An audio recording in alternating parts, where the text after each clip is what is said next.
Hola, ¿qué tal? Les voy a hablar acerca de arterias y venas de la cabeza.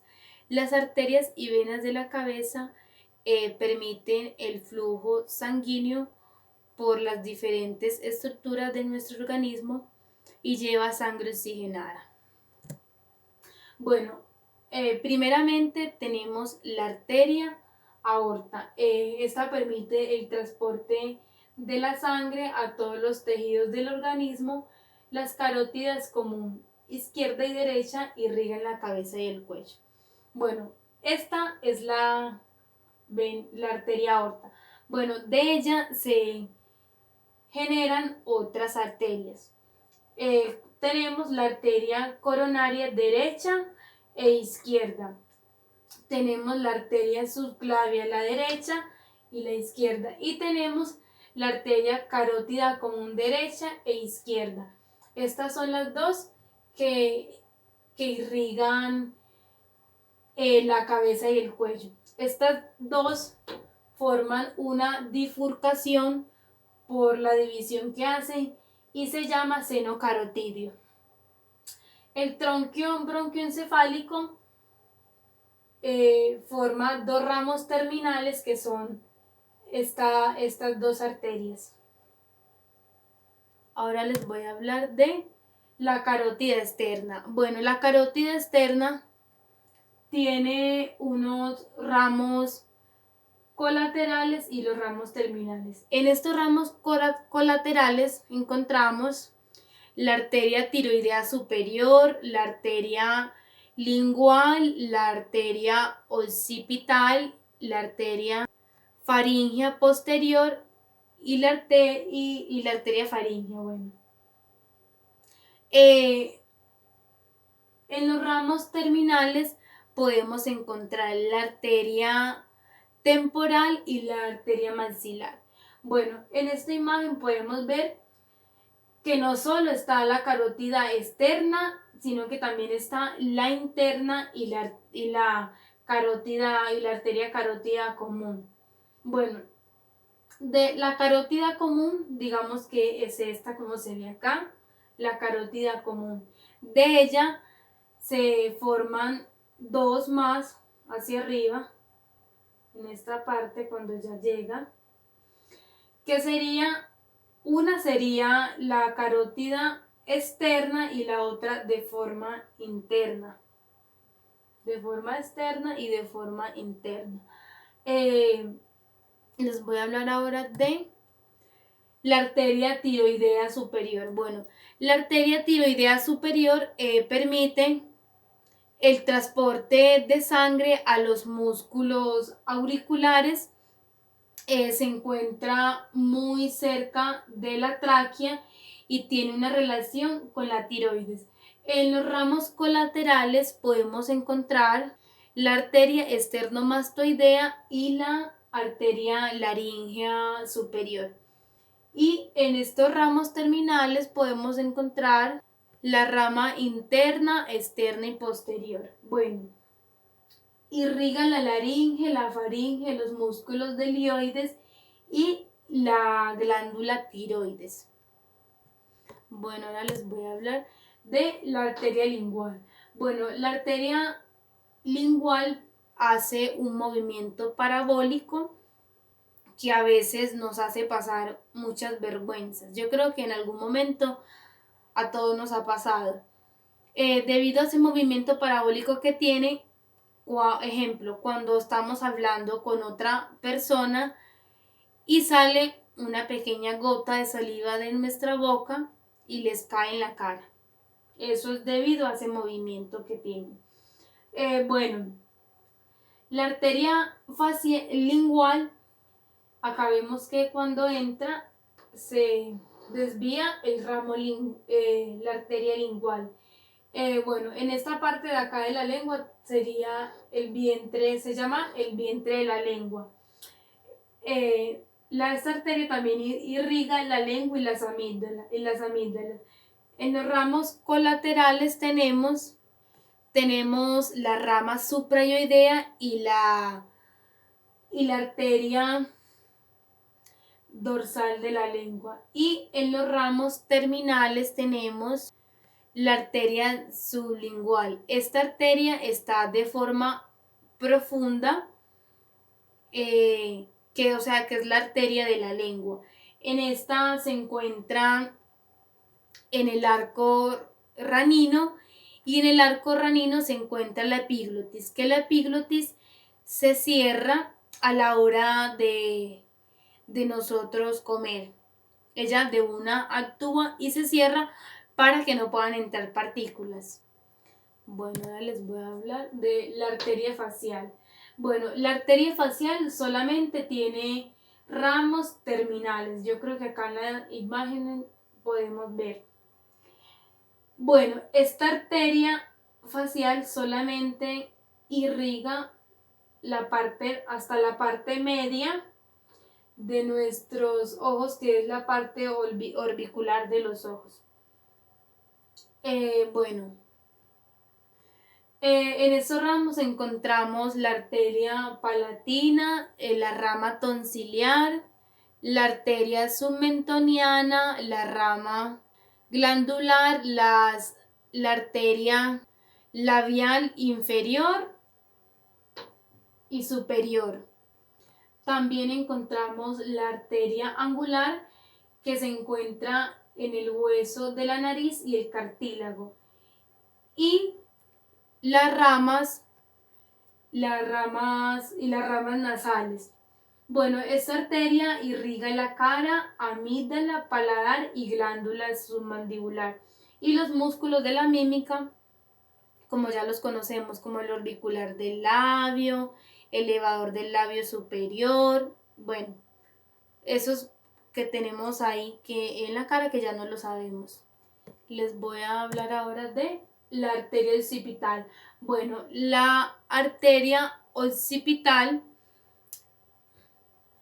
de la rama meningia bombea sangre a la dura madre. La dura madre es una estructura de una de las capas de nuestro cráneo. En sus ramos podemos encontrar un ramo mastoideo, un ramo articular, un ramo esternocleidomastoideo, ramos occipitales, ramos meningios y ramos descendentes. Bueno, ahora les voy a hablar de arteria auricular superior. Bueno, esta arteria auricular superior tiene unos ramos colaterales y unos ramos terminales. En estos ramos colaterales podemos encontrar la arteria carótida y la arteria estilomastoidea. Y en sus ramos terminales podemos encontrar la arteria auricular y la arteria mastoidea. Esta arteria auricular irriga la cara interna del pabellón auricular, estructura de la oreja también, músculo digástrico y otros. La región mastoidea y la glándula parótida. Acá en esta imagen podemos ver la oreja. En esta parte también le irriga esta arteria.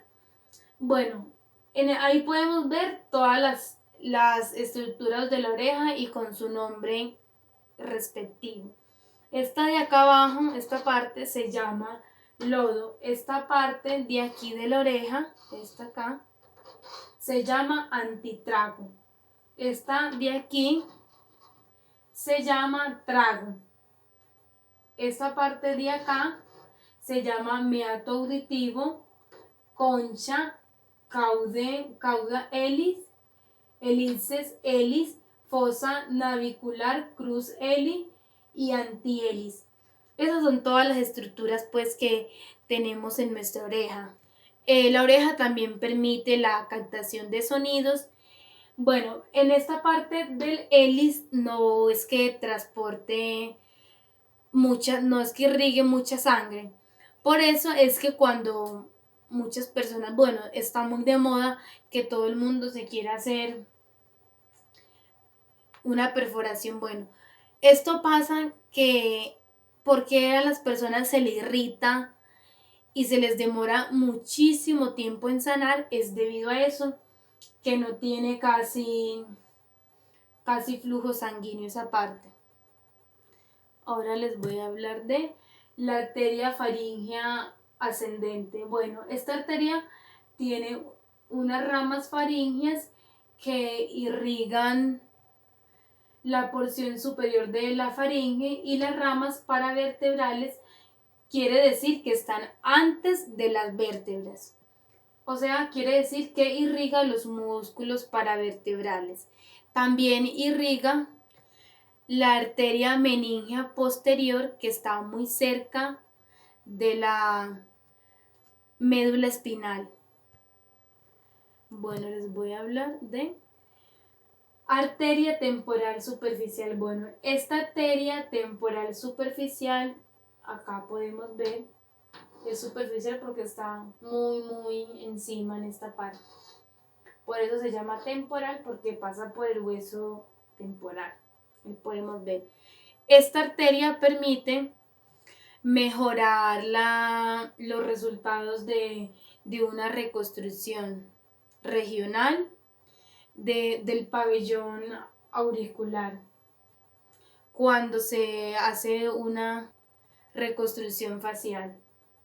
En sus ramos colaterales encontramos la arteria facial transversa, la arteria cigomática orbitaria y la temporal media. Y en sus ramos terminales encontramos la rama parietal y la rama frontal. Bueno, ahora les voy a explicar la arteria maxilar. Bueno, la arteria maxilar. En esta parte de acá arriba se encuentran las ramas ascendentes y acá abajo las descendentes. Bueno, estas ramas pasan por la fosa cigomática y la fosa pterigomandibular. Tienen tres porciones: una porción cigomática, una porción pterigoidea y una posición pterigopalatina. Bueno, acá podemos ver que la carótida externa se astomosa y sigue derecho al el temporal superficial, y cuando se astomosa forma la arteria maxilar interna. Bueno, como ya les había dicho, en estos ramos ascendentes encontramos el auricular profundo, la timpánica anterior, la meningea media, meningea menor, y en la descendiente encontramos la dentaria inferior y la amiloidea. Eso en la porción cigomática. En la porción pterigoidea, de forma ascendente, encontramos la pterigoidea externa, el temporal profundo media, temporal profunda anterior, y en la parte descendente encontramos la masseterina, pterigoidea externa a interna. Encontramos el alveolar posterior superior, y en la porción pterigopalatina, de forma descendente, encontramos la infraorbitaria, la vidiana y la pterigopalatina, y de forma descendente encontramos palatina mayor y esfenopalatina. Bueno, yo creo que esa es como la mejor explicación que se puede dar de la arteria maxilar. Ahora les voy a hablar de la carótida interna. Bueno, la carótida interna irriga el interior del cráneo, los hemisferios cerebrales, globo ocular, cuero cabelludo de la parte frontal y también la raíz de la nariz. Entran a través del foramen magno y tienen 4 porciones. Bueno, esta arteria carótida interna la tenemos como en esta parte posterior de la cabeza. Bueno, ella tiene 4 porciones.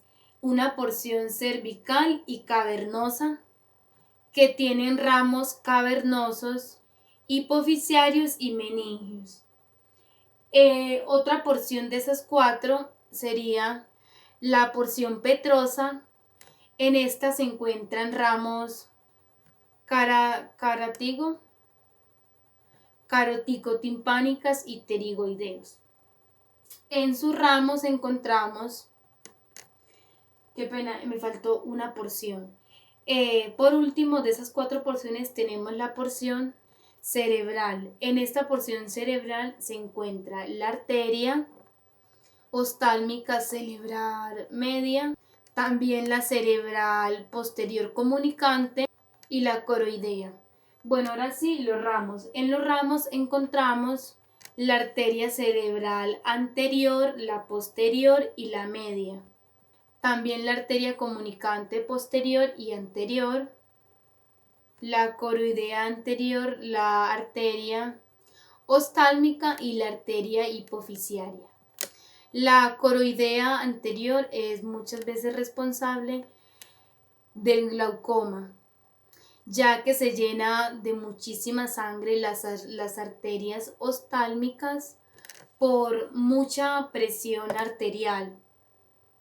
Y la arteria hipoficiaria viene del polígono de Willis, que se encuentra en la silla turca. Bueno, acá yo hice un dibujo del polígono de Willis. Acá lo voy a poner así para que lo puedan ver pues bien. El polígono de Willis está en el tronco encefálico y la carótida externa y hace un movimiento en L. Gracias a él, si se daña alguna arteria por donde pasa la sangre, lo hará por otra parte, ya que podemos ver que él tiene otras 5 partes por donde puede drenar sangre normalmente. Rodea el quiasma óptico. La principal función de esta estructura es el mantener siempre el cerebro vascularizado. Por eso es que tiene 5 porciones para que pueda llevar mucha sangre a esta parte. Bueno, acá el polígono de Willis es llamado así porque lo descubrió un señor, un neurólogo que se llamaba Willis, entonces le pusieron así, pero él está en proceso de cambiar su nombre a polígono arterial. Bueno, en las estructuras de él podemos ver la arteria vertebral, la arteria cerebelosa inferior, arteria basilar, arteria cerebelosa inferior, arteria coroidea anterior, arteria cerebral media, arteria coroidea interna, arteria oftálmica, arteria comunicante anterior, arteria cerebral anterior, arteria cerebral media, arteria comunicante posterior, arteria cerebral posterior. Estas son como las partes más importantes del polígono de Willis. Bueno, esta es una imagen. Acá podemos ver el polígono cómo se vería en la vida real. Acá lo tenemos cuando está todavía en el tronquio brachioencefálico. En el tronquio encefálico lo vemos rojo porque le pusieron un líquido para que se pudiera ver, pero su tono natural es un poco blancuzco. Entonces se ve rojo como para marcar la estructura y esta parte y ahí se ve amarrado para que no se salga el líquido. Y en esta parte de acá lo podemos ver que ya está sacado de la superficie. Acá lo podemos ver cómo se vería. Bueno, ahora les voy a hablar de arteria vertebral. La arteria vertebral es, acá está dentro del polígono de Willis. En esta parte de acá la podemos ver. Aquí está arteria vertebral. Bueno, aquí podemos ver que la arteria vertebral, cuando se unen estas dos arterias vertebrales, se va a formar el tronco basilar en esta parte. Bueno, esta arteria también tiene una rama de la arteria subclavia. En la columna cervical corre por los agujeros transversos, entra al cráneo por el agujero magnum, pues como les había dicho, como están en toda la estructura del polígono de Willis, y el polígono de Willis se encuentra en el tronco